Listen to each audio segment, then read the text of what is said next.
how to finance your company and how to set up your investment structure. But just as important as that is the people and how you should be setting up your company structure. So here to talk with us about that is, we're going to switch up the agenda a little bit, as Jeff said, Bob Burke, who is the founder of Natural Products Consulting Group. Bob? Thanks, Carol.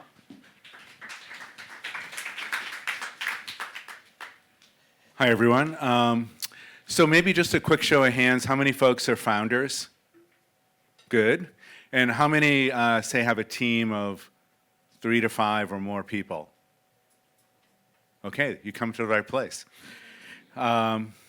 So a little on me. I've been consulting now for about 22 years, mostly around bringing natural, organic, and specialty products to market. So a lot of what I'm doing is growth planning, business planning, go-to-market plans, a lot around marketing and sales, but it always involves people and outside resources, sometimes raising capital. Along the way, I've done a how-to guide reference book called the Natural Products Field Manual. I also put on seminars a few times a year, a 2-day sales seminar, and a 1-day on raising capital. And our next one is going to be hosted by Jeremy at his offices in Boston at Nutter. Also privileged to serve on some boards and advisory boards where I get very involved in organizational development and issues. So like most things, always start with what outcome are you looking to shape? And if you're the typical exhibitor at Expo East or West or Fancy Food Show, or maybe coming here, your fantasy is to grow it and sell it to a strategic at an irrational price. But that's not for everyone. Some people are building for succession. Some, it's a lifestyle, it's making a living. Some folks are doing it part-time until the business proves itself out and can become self-sufficient. And so always try to get clarity on your objectives, be realistic about what resources you have available to you, money and people and others, as well as what kind of timeline you're thinking about. And then sort of a plan unfolds from that. The other thing is, as most people know, there's this intrinsic tension between running a business to maximize growth versus profitability. So understanding where you are in that spectrum will also inform a lot of the things that you do. And then lastly, it's your sense of urgency. There are plenty of companies out there where we're going to hit plan or heads are going to roll, and with others, hey, we gave it our best shot, we'll try harder next year. And that also informs a lot. So when you think about who's executing, you can take stock of who's on hand now. Without being harsh and cold-blooded, you want to think about where you might need upgrades. Clearly, the people who might be with you in that first 500,000 might not be the people who are part of the team when you're at 5 million, 10 million, 20 million. So think about when you need to bring in more experience.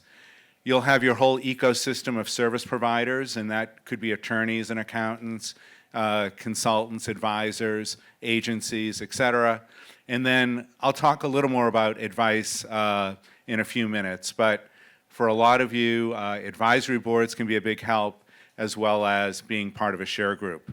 And I'll be more specific about those in a few minutes. So in almost every case, as a founder, you're doing it all, right? You're out selling, you're working with co-manufacturers, you're doing formulation, and just sort of figuring it out as you go.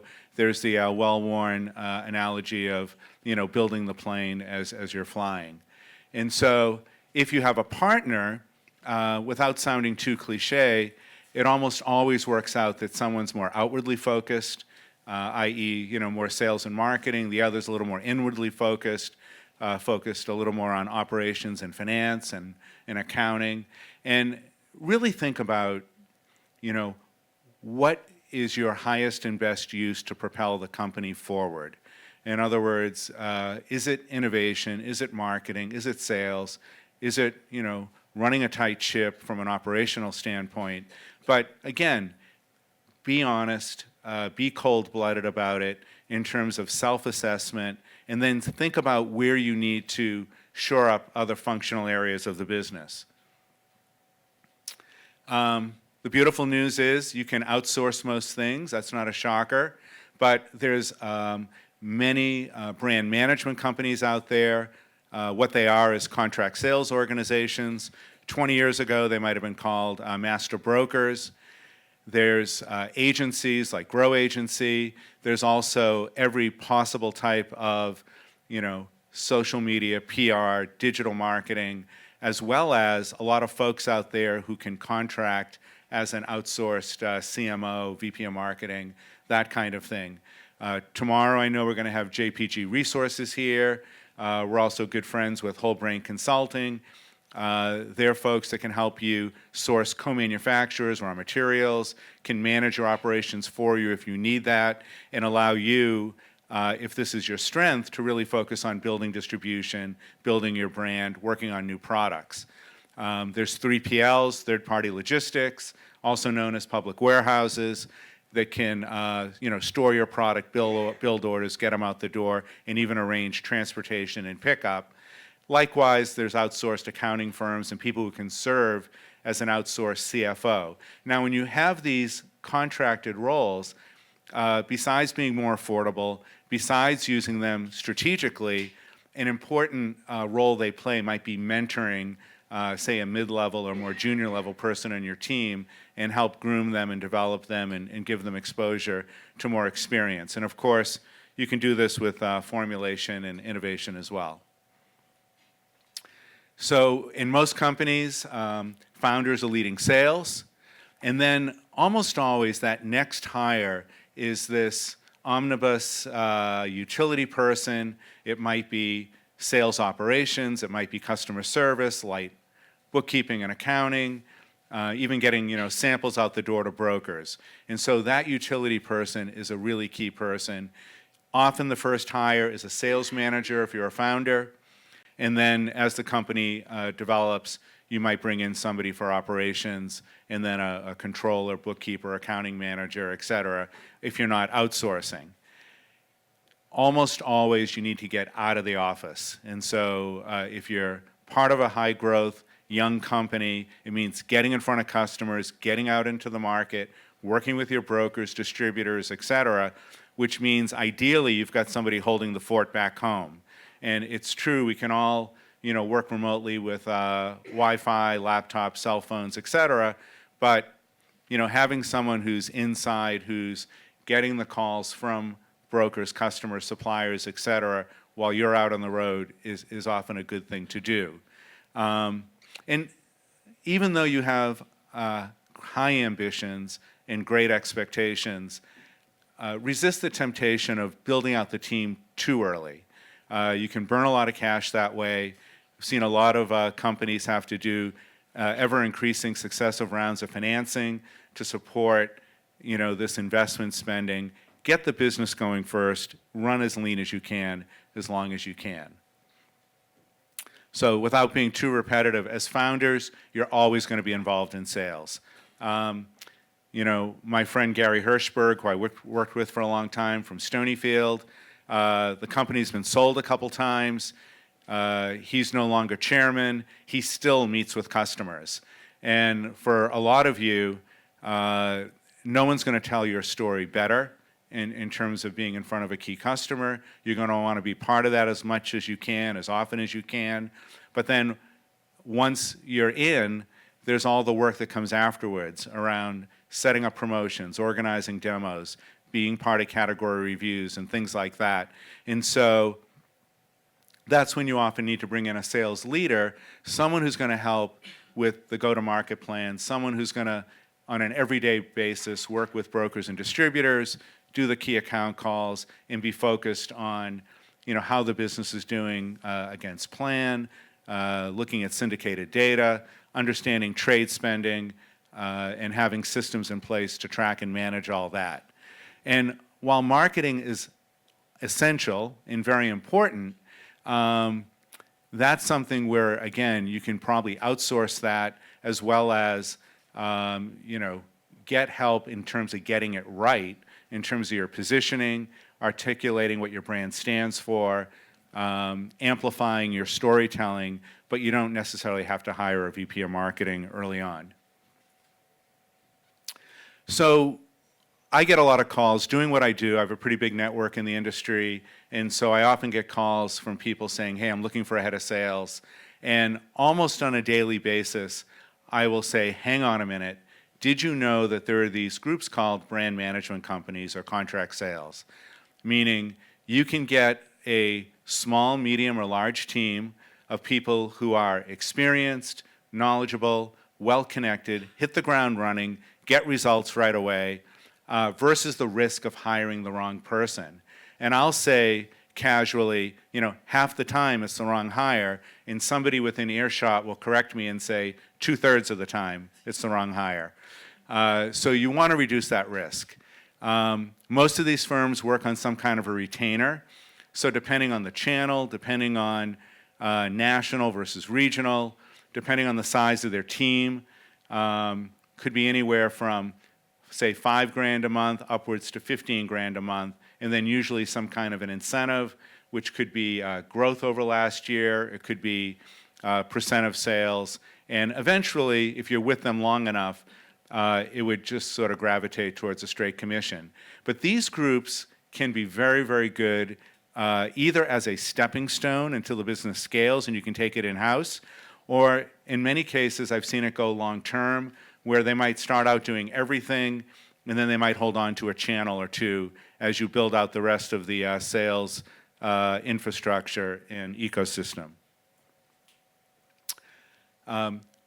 When you're ready, and you're ready to find that right person who's the right fit, I'm saying forget titles for now. Just think of it as a sales leader, sales manager. I've seen too many people hire, their first salesperson, and that person's VP of sales. And then they hire someone with more experience, and they're senior VP of sales. And then yet again, there'll be a chief sales officer. And but just think of it as a sales manager. And so that person who's managing your brokers, working with your distributors, visiting the markets, and doing that account management. And as the business grows, you're going to bring on more people, typically regional managers, although I've seen small companies have 2 people, manage the whole country by the national might be covering east or west, and then they have a regional, doing the opposite coast. And so, let's see here. Yeah, that's good. I didn't want to belabor it too much. So I'm not going to go through the whole motherhood virtues of what makes for a great sales manager, but I want to call out a couple. So one of them is someone who's a real problem solver, not someone who's laying problems at your feet, making excuses, and whenever I ask someone, how's it going, and they say, we're running 10% ahead of last year, I say, you're missing plan, aren't you? And so, someone who's going to be really focused on not only building a thoughtful plan, but managing it, exceeding it, and doing a good job there. Also, someone who's willing to say no to you if you're the founder, CEO, if it's a bad idea, as well as brokers, distributors, and others. I mean, so much of this is around aligning expectations and aligning goals and objectives. And if you have a broker, and there are some fantastic brokers out there, but if they're getting a commission on sales, regardless of how that sales come, whether it's on promotion, whether it's to the wrong accounts, too early, et cetera, that may not be in line with your objectives and where you're looking to take the business. Some of the requisite skills, you want someone who can close business. And that's an obviosity, perhaps, but if they don't get the business, you don't want to second guess, was it them? Was it the circumstances? You want someone you're confident that you send in to a key customer, they can make the deal, and they can get the deal done. And of course, that's when the work begins. And so there's a lot of people out there who are good closers, but they're terrible at account management. And so you also want someone who's going to manage that business, put the right programs in place, understand what those investments are in terms of trade spending as a percent of sales, how it fits into strategic objectives, what's the purpose of running them, not just cost of doing business, and not being so thoughtful. I know this may sound silly, but there are people out there who aren't very good at Excel PowerPoint or can communicate very well. And so if you're having someone who's running your business, managing your business, and building a plan, at least check that box and make sure they can do those kinds of things. And then the others, again, are what you'd expect. And I'd call out leadership. And leadership is this all-encompassing, they're going to build a team, they're going to hire the right team, they're going to groom them, mentor them, inspire them, and get great results for the company. Anyone who's running your sales should be able to put together a thoughtful, bottoms-up sales plan. And that means the plan isn't we're going to do 20% ahead of last year. It's going to be customer by customer, month by month, SKU by SKU, channel by channel, and understand what those velocities are with each customer and class of trade and really build it up from a bottoms-up standpoint. The next is putting together a really strong broker network. We're in a business, especially if you're a natural or specialty company, almost everyone's going to be working through brokers. There's regional brokers, national brokers, large, medium, and small. Getting the one that's the right fit for you, and then when it's not working, being able to change them out and upgrade is very important. And the same goes with regional managers. In a beautiful world, the person you're bringing in has some relationships with customers. It doesn't mean that they're old and tired. It just means people will return their calls. They know the landscape, and you can probably leverage some of that for early, easy wins.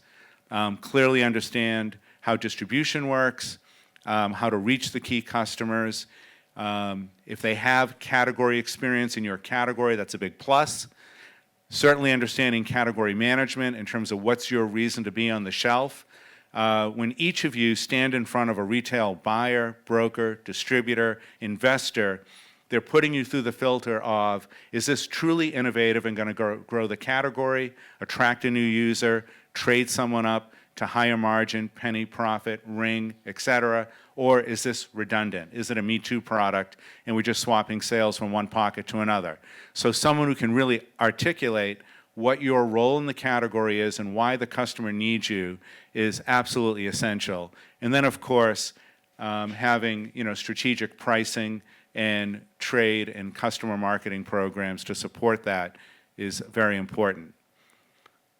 These people should be real business managers and understand and be able to manage a P&L, understand profitability by customer, by channel, et cetera. Have programs to track the business. So once the budget's completed, there's some kind of, this is a living, breathing management tool that everyone's going to refer to throughout the year, understand where they are versus plan, where you're running ahead, where you're running behind, why, and then act accordingly. Having the analytical chops and experience to be able to really break down things like spins, IRI, Nielsen, distributor data, et cetera, to understand where you fit and how you're doing, putting together the plan. Certainly understand the relationship as your company grows, that you're not being siloed between marketing and sales, but your sales leader has a really good marketing sensibility and understands the important strategic role of marketing, as well as other channels they may not be responsible for, like e-com or food service, depending on your business. And you really want someone who's going to be an independent point of view. As I said earlier, someone willing to say no to the CEO if they think they're off base. Likewise to brokers, customers, and others. And that, that's an old adage, is half of strategy is what you say no to. So a lot of people struggle over, we're a small company. Is the sales leader in Atlanta if we're in Boston or Chicago, or do we want them in the office? And, like everything in life, there's trade-offs.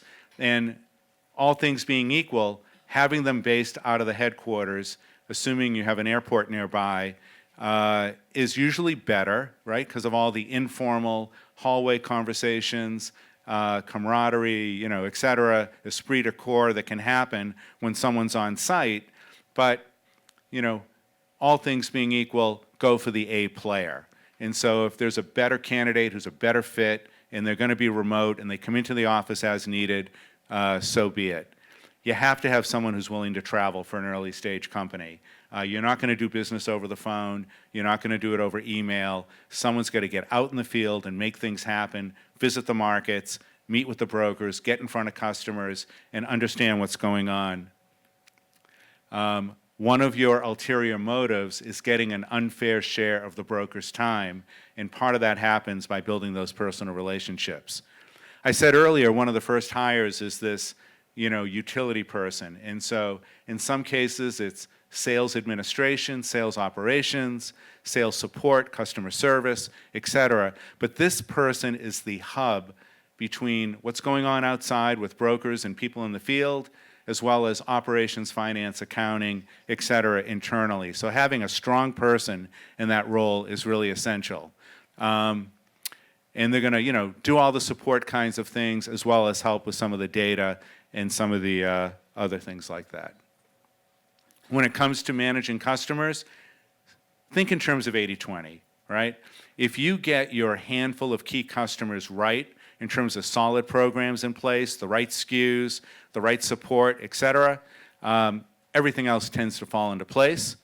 As I said earlier, everybody should know where they stand in terms of results versus plan throughout the year, and have proper incentives in place that reward those results. And that goes for your service providers as well. So one of the key things, no matter what you do, that's a good practice with brokers, contract sales, your own people, as well as outside service providers, is agreeing on expectations. And one of the biggest reasons why these things go awry is when there's a bad mismatch. And so I've seen plenty of companies hire a good broker, give them their sell sheets, their price lists, samples, and say, go forth and conquer. Go out there and get me distribution.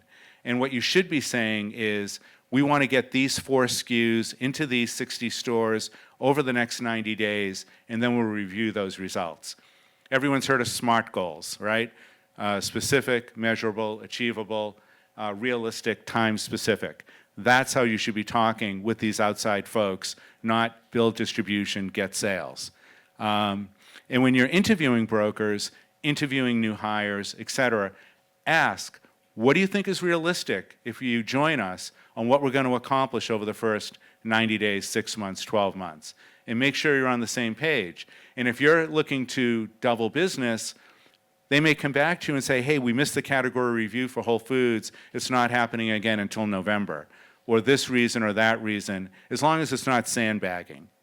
And then understand what resources will be needed to accomplish them. So if you say, I want to double business, and they may come back to you and say, if you can do free fills, if you've got a budget for slotting, if you can do in-store demos, promotion, et cetera, we can get those results. Sometimes in business, just like in life, people stay in relationships longer than they should. This might be with employees or brokers or others. The sky won't fall if you make a change. And I've seen people labor under the misconception that if I fire this broker, they're going to screw my relationship with the customer. And people move on from brokers every day of the week for 100 different reasons, and in many cases, not because of performance. It might be acquisition, it might be conflicts, it might be other reasons to do it. But when it's not working, you may want to give them a heads up. You may want to give them a chance to turn things around. If they were the right broker that you hired for the right reasons, you might want to rehabilitate that relationship. But if it's not working, move on. And the same thing with people on your team. So as I said earlier, marketing is absolutely essential. This is not to diminish marketing. It's just that as an early stage company, you often don't need a CMO or a VP of marketing. I've met quite a few people who can do this part-time. Certainly you can get help from outside agencies. What you really need is a doer, not so much a strategist. So someone who's putting those sell sheets together, getting the trade show booth done, organizing demos, working with outside agencies, things like that. So more of a mid-level, little more junior when you're starting, then of course bring in more experience. How many people have advisory boards? Okay, just a couple. Advisory boards are great. And so if you're not sure the difference between an advisory board or a governance board, one of them can fire you, okay? But getting an advisory board of people who have experience, sometimes it's a CEO of a company who's further along, it might be people who have exited, it might be retired people, but people who can help you with strategy, people willing to open up their network to you, and more importantly, people who are going to call bullshit on you, all right? So someone who's going to be direct, be honest, even if it's a little painful and uncomfortable, in your best interest. And as I said, when you get an institutional investor, you'll have a governance board, you'll have an operating agreement.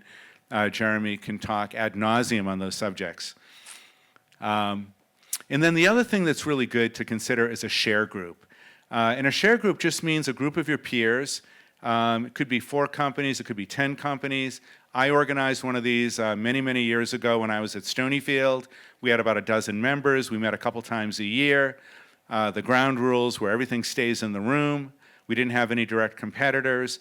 And we would talk at every single meeting about deductions, brokers, distributors, and use each other as a sounding board. And this is hugely, hugely valuable. And the key thing is finding companies who are a similar size and stage. It's great if you're in the same geography, but I've seen people, do this where they meet at shows for a breakfast or something like that, and it can really rocket you up the learning curve much faster than figuring out things on your own. So think about going lean as long as you can. I've had the privilege of being involved with Orgain since startup. That's one of the companies that Betsy put up on the screen. I wrote their plan, worked with them through startup and launch. Today they're quite large with quite a large team, but the founder, Andrew Abraham, brought the company to about 8 million as a one-employee company. Now he's brilliant and obviously works hard and smart and everything else, but I've seen people do amazing things by outsourcing where it makes sense and really leveraging their skills and abilities where they get the highest return in their time. One of the biggest things everybody should be doing is thinking about results and fostering a culture around performance.